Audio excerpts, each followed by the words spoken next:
আপনি কি জানেন যে আপনি বিলিয়নিয়ার্সদের থেকে বেশি ট্যাক্স দেন? জি স্যার, আমি আপনার কথাই বলতেছি। শুনে একটু অবাক হবেন, বাট আপনি পুরো ভিডিওটা দেখেন, তাহলে আপনি বুঝতে পারবেন যে এত ইন্টারেস্টিং একটা কনসেপ্ট যে কিভাবে বিশ্বের সব বড় বড় বিলিয়নিয়ার্সরা তারা লিগ্যাল লুপ হোলস ইউজ করে তারা ট্যাক্স খুবই কম দেয়। কত কম দেয় এটা যদি শুনেন তাহলে আপনার মাথা নষ্ট হয়ে যাবে। এবং এই ট্যাক্স লুপ হোলটা সবাই ব্যবহার করে। Elon Musk, Jeff Bezos, Mark Zuckerberg তো আছেই, Bill Gates, Warren Buffett, everyone. আমি সব এক্সপ্লেন করব, আপনারা ভিডিওটা একদম শেষ পর্যন্ত দেখেন। আমি শুধু একটা স্ট্যাটিস্টিক্স দিয়ে শুরু করব। 2014 সাল থেকে 2018 সালের মধ্যে, জাস্ট এই 4 বছরের মধ্যে বিলিয়নিয়ার্সদের নেট ওয়ার্থ বাড়ছে কত জানেন? $401 বিলিয়ন। এবং এই সময়ে তারা ট্যাক্স দিছে মাত্র $13.6 বিলিয়ন, মানে 3%-এরও কম। যেখানে এভারেজ আমেরিকান ট্যাক্স দিয়েছে 14.9%। ব্যাপারটা একটু উইয়ার্ড না? দেখেন, আমেরিকাতে আপনি সর্বোচ্চ কত ট্যাক্স দিতে পারবেন? 37%। মানে আপনি অনেক কামান, অনেক কোটি কোটি টাকা কামাই ফেলেন, আপনাকে ম্যাক্সিমাম 37% ট্যাক্স কাটতে পারবে। কিন্তু এত ডিফারেন্স কেন? What's going on? এখানে কিছু লিগ্যাল ব্যাপার স্যাপার আছে এবং কিছু নট সো লিগ্যাল ব্যাপার স্যাপার আছে। মজার ব্যাপার বলি, বাংলাদেশে যে বিলিয়নিয়ার্স আছে তারা কিভাবে করে? তারা জিনিসটা ক্লোজ ডোরসে করে, আন্ডার দ্য টেবিল করে। আপনি যেই নামই দেন না কেন, জিনিসটা অন পেপারে অনেকটা হয় না। কিন্তু আমেরিকাতে আবার কি হয়? আমেরিকাতে পুরো অন পেপার আপনার মুখের উপরে প্লেন সাইটে তারা ট্যাক্স ফাঁকি দিবে, কোনো সমস্যা নেই এবং কিচ্ছু হবে না, কারণ ওদের সিস্টেমটাই এভাবে তৈরি হয়েছে। ভেরি ইন্টারেস্টিং জিনিস। প্রথমে যে জিনিসটা আমাদের মাথায় রাখতে হবে সেটা হচ্ছে একদম বার্ডস আই ভিউ থেকে ইনকাম কয় রকম। ইনকাম বেসিক্যালি দুই রকম, একটা হচ্ছে ট্যাক্সেবল আর একটা হচ্ছে নন ট্যাক্সেবল ইনকাম। ট্যাক্সেবল এর মধ্যে বেসিক্যালি আপনি কিছু একটা পারচেজ বা সেল করলেন,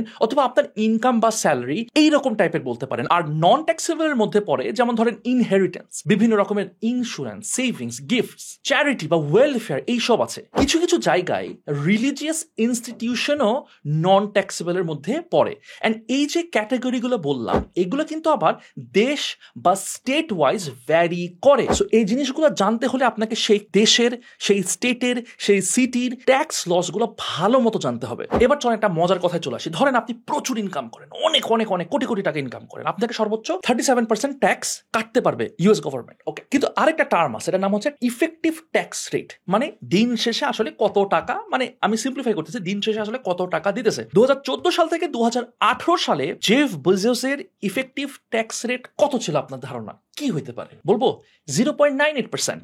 আর আমাদের সবার ফেভারিট ইলন মাস্কের ছিল 3.27%। এবং আরেকজন আছে যে লেজেন্ডারি ওয়ারেন বাফেট। গেস করেন তো ওয়ারেন বাফেটের ইফেক্টিভ ট্যাক্স রেট কত ছিল? মানে আপনি গেসও করতে পারবেন না, একটু গেস করে দেখেন তো কত হইতে পারে। এরা তো বিলিয়নিয়ার, এরা তো কোটি, মানে কি কোটির উপরে, মানে হাজার হাজার কোটি টাকা কামায়। 0.10%। আমি আবার বলতেছি 0.10%। Can you imagine that? এবার আপনি নিজেকে জিজ্ঞেস করেন যে আপনি কত টাকা দেন। আপনার ব্যাংকে আপনি চাকরি থেকে টাকা যখন পান, আপনার স্যালারিতে অলরেডি ট্যাক্স কাইটটা আপনারে দেয়। So this is the situation. যাই হোক, আমি আপনাকে আরেকটা রিপোর্ট দেখাই। ওয়ারেন বাফেট তার $24.4 বিলিয়ন যেটা কামাইছে, সেটা ট্যাক্সেবল ইনকাম দেখাইছিল $125 মিলিয়ন। তার মানে ট্যাক্স অ্যামাউন্ট আসে $23.7 মিলিয়ন। অন্যদিকে জেফ বেজোস তার $99 বিলিয়ন এগেনস্টে সে শো করেছে যে তার ইনকাম হয়েছে $4.22 বিলিয়ন, যেটার এগেনস্টে ট্যাক্সের অ্যামাউন্ট আসে $973 মিলিয়ন, মানে 1%-এরও কম। এর মানে তাদের পুরো ইনকামের জাস্ট ওই ছোট্ট পোর্শনটাই ট্যাক্সেবল হচ্ছে। এখন সেটা কিভাবে হয়? যেটা আমি বলতেছিলাম, আপনি আমি আমাদের ক্ষেত্রে আমরা স্যালারি পাওয়ার আগে আমাদের ট্যাক্সটা কেটে নেওয়া হচ্ছে, কিন্তু বড় লোকদের ক্ষেত্রে কি হচ্ছে? তাদের ইনকাম আসে কই থেকে? এইখানে যে জিনিসটা কাজ করে সেটা হচ্ছে, একটা আপনাকে বুঝতে হবে ইনকাম, আর একটা হচ্ছে ওয়েলথ। সো এখানে আমাদেরকে বুঝতে হবে ইনকাম আর ওয়েলথ। আপনাকে ট্যাক্স কাটা হয় আপনার ইনকাম, আপনি 1 টাকা ইনকাম করলে ওটার উপরে ট্যাক্স দিতে হবে। আর ওয়েলথ, ওটার উপর আপনাকে ট্যাক্স দেওয়া লাগবে না। আমি এটা আরো ডিটেলস আমি আপনাদেরকে এক্সপ্লেন করছি, তাহলে এটা মেক সেন্স করবে। সো যারা ওয়েলদি, যারা অনেক বড় লোক, তাদের ইনভেস্টমেন্ট বা ওয়েলথ বা টাকা পয়সা কই থেকে আসে? স্টকস থেকে, প্রপার্টিস থেকে, বা অন্য কোনো ইনভেস্টমেন্ট থেকে, যেটা আমরা বলছি ওয়েলথ। ওয়েলথ আর ইনকামের মধ্যে যেটা বলছিলাম অনেক পার্থক্য আছে। এগুলোর উপর ট্যাক্স তখনই পড়া সম্ভব যখন এগুলা সেল করা হবে। অর্থাৎ আমি আজকে একটা শেয়ার কিনলাম, শেয়ার কিনে আমি রেখে দিলাম, আমি যে শেয়ার রেখে দিচ্ছি এটার জন্য তো আমার কোনো ট্যাক্স দেওয়া লাগবে না। কিন্তু আমি যখন সেল করব, সেল করে যদি আমার প্রফিট হয়, সেই প্রফিটের উপরে আমি ট্যাক্স দিতে হবে।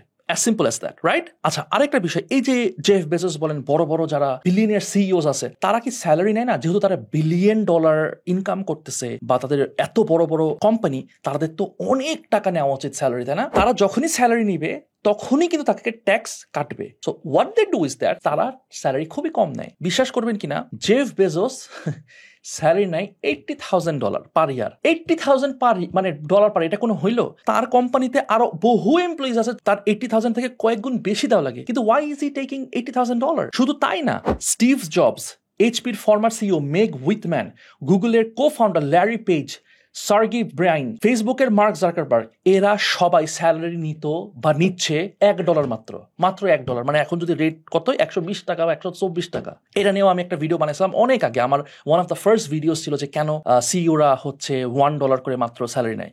ইভেন ইলন মাস্কও তখন আমি যতটুকু জানি যে $1 করে নিত, এখনো হয়তো নিতে পারে। তো ওরা যেটা করে, ওরা স্যালারি নেয় না, ওরা নেয় হইতেছে ইনসেন্টিভস, ওরা স্টক অপশনস নেয়, বোনাস নেয়, হ্যান ত্যান, এই সব মিলাই ওটা তারা ওয়েলথে তখন ওটা কন্ট্রিবিউট করে। So smart. So here is the thing. বুঝলাম, ওয়েলথ খুব ভালো কথা, তার প্রপার্টিজ আছে, স্টক আছে, হাবিজাবি সব আছে। তারা তাদের সম্পদ যদি বেচে তাহলে ট্যাক্স আসবে। তাহলে তারা কিভাবে ইনকাম করতেছে, কাহিনীটা কি একটু বুঝাই বলি।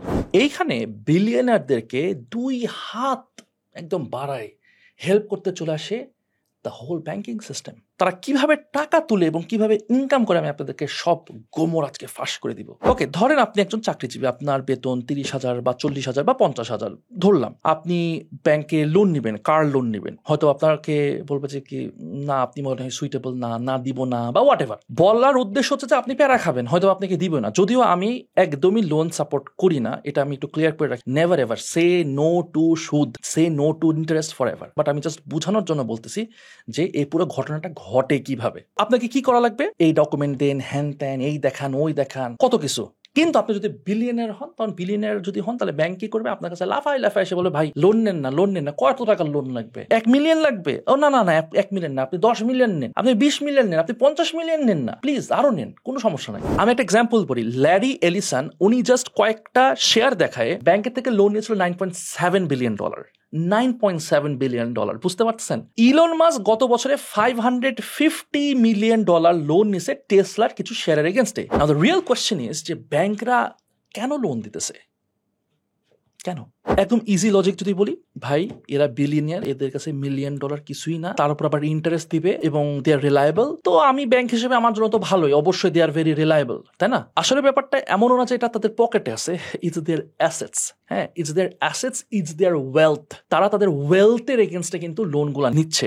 বাংলাদেশের লুপ হোলটা আবার একটু অন্যরকম। বাংলাদেশের মতো যারা আনফর্চুনেটলি গরিব থার্ড ওয়ার্ল্ড কান্ট্রিজ, সো এইখানে লুপ হোল হচ্ছে Salman F Rahman loop hole. তারা নিজেরাই একটা লুপ হোল ক্রিয়েট করে ফেলছে।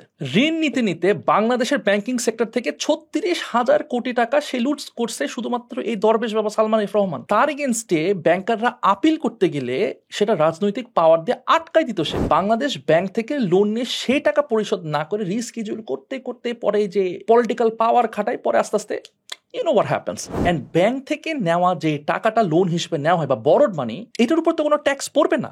লোনের উপরে কোনো ট্যাক্স নাই। আমি আবার বলতেছি, আপনি যদি লোন নেন, লোনের উপর তো আপনার কোনো ট্যাক্স নাই। এখানেও দেখছেন কিভাবে একটা লুপ হোল তৈরি করা হয়েছে এবং এটা চলতে আছে এবং এটার ভুক্তভোগী কারা হচ্ছে? আপনি, আমি, সাধারণ জনগণ।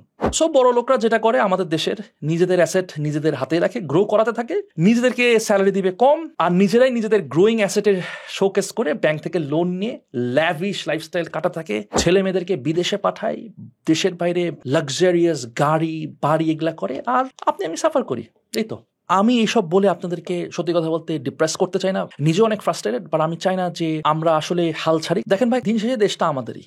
দেখেন, আমাদের ঘরে যদি ময়লা আবর্জনা জমে, এটা আমাদেরকে ক্লিন করতে হবে, কেউ সে ক্লিন করে দিবে না, এটাই ট্রু ফ্যাক্ট। যাই হোক, আমি একটু অফ টপিক হয়ে যাচ্ছি, বাট এই প্রবলেমটা আসলে সিরিয়াস এবং উই হ্যাভ টু, মানে আপনাকে আমাকে বসে না থেকে we have to start working on it. Anyways, আরো একটা সুন্দর পলিসি আছে, সেই পলিসিটা হচ্ছে spend a lot to save A lot. Com tax দিতে হলে ফার্স্টে আপনার বিশাল বড় লোক হইতে হবে, এটা আপনি আপাতত বুঝে গেছেন। এরপর কি করবেন? একটা ইয়াট কিনবেন, একটা ফুটবল টিম কিনবেন, একটা চ্যারিটেবল অর্গানাইজেশন বানাবেন, তারপর শেয়ার মার্কেটে হালকা লস টস খাবেন। মানে মূল কথা হইতেছে আপনার কাছে কোনো টাকা থাকা যাবে না, মানে কাঁচা টাকা থাকা যাবে না। যা টাকা থাকবে সবগুলোকে আপনি অ্যাসেটে কনভার্ট করবেন। এরপর হিউজ অ্যামাউন্টের টাকা পয়সা খরচ করে tax lawyer, wealth manager hire করে, দরকার হলে একটা অফিস বানায় দিবেন তাদের জন্য, ঠিক আছে?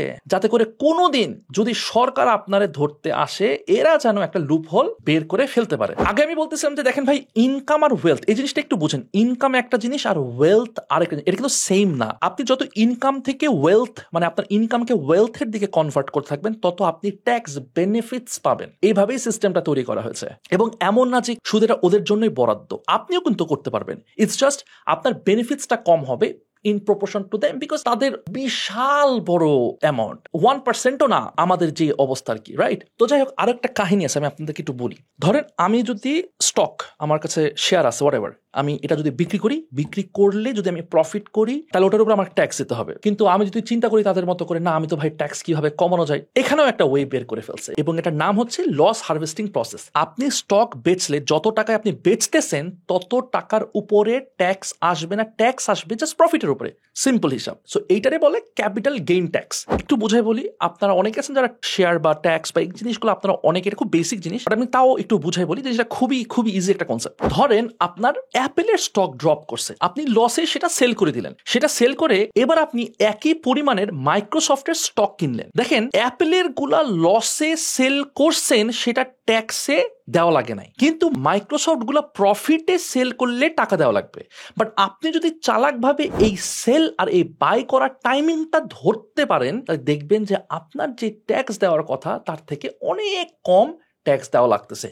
এই জন্যই বিলিয়নিয়াররা এত বড় একটা ডিপার্টমেন্ট রাখে ট্যাক্সের হিসাব নিকাশের জন্য। সো আরেকটা ভার্সন আছে যেটা গ্রে এরিয়া বলা যায়, যেটা ইলিগাল, এটা একদমই ঠিক না, শেয়ার মার্কেট ম্যানিপুলেশন। এটা তো বুঝতে পারতেছেন, বাংলাদেশে তো এটার বেস্ট এক্সাম্পল, বাট এটা ইউএসএ তেও হয়। ইউএসএ তে বড় বড় কোম্পানি যেগুলো, সেগুলোর ক্ষেত্রে হয় না, বাট অনেক কোম্পানি আছে যেগুলা এটা হয়। যেটা করা হয় যে, মনে করেন আমি একটা স্টক অনেকগুলা কিনে নিলাম, তো আমি যখন অনেকগুলা কিনে নিব স্টক, তো ওটার দাম তো বেড়ে যাবে। সো যখন ওটার দাম অনেক বেশি বাড়তেছে, অনেক বেশি বাড়তে বাড়তে তখন আমি সব স্টক ধাপ করে সেল করে দিব, কারণ ওটা সব দাম বেড়ে গেছে। ধাপ করে যখন সেল করে দিব তখন আবার ওটা কমে যাবে। সো যেটাকে বলে রাগ পুল। তো এইটা অনেক ক্ষেত্রেই হয়, বাংলাদেশে তো এটা হয়েই আসে এবং এই জন্য তো অনেকেই বাংলাদেশের স্টক মার্কেটের উপরে আস্থাটা হারাই ফেলে। ভবিষ্যতে কি হবে আমি জানি না, বাট এটা আমেরিকাতে হয়, বাট ওদের মার্কেটটা এত বড় যে ওদের ম্যানিপুলেট করাটা এতটা ইজি না। আরেকটা মজার ব্যাপার বলি, এটা আপনারা অনেকে হয়তো জানেন, সেটা হচ্ছে যারা বিলিয়নিয়ার্সরা আছে তারা দেখবেন যে জেট কিনে, ইয়াট কিনে, বাট এগুলা কিন্তু, বা গাড়ি কিনে, লাক্সারি গাড়ি কিনতেছে, হোয়াটএভার। আপনি জানেন কিনা তারা যে ইয়াট কিনতেছে বা জেট কিনতেছে তাদের কোনো টাকা দেওয়া লাগে না, মানে কিছুই করা লাগে না, বিকজ তারা এটাকে দেখায় বিজনেস এক্সপেন্স।